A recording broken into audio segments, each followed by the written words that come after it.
Guys, I want to release new music. Jesus! No copy this music, you.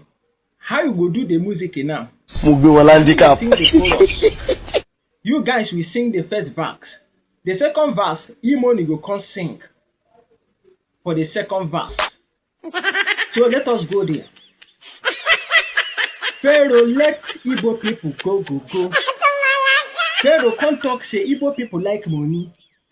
Obi Kubana like money. Kubana chief prince like money. The other man wey do head like Oboroko like money. Then they campaign for city boy for another election. And they want to use money to deceive E-Money. E-Money no gree. That is why they no call E-Money birthday. 70 years old man. So thanks. Take over. Should you not understand how the chorus come? Pharaoh let Igbo people go. Pharaoh come talk say Igbo people like money. Obi Kubana like money. Kubana chief prince like money. They want to use money to deceive E-Money. E-Money no gree. That is why they no go for E-Money birthday. So my lovely fans, enter for the first verse.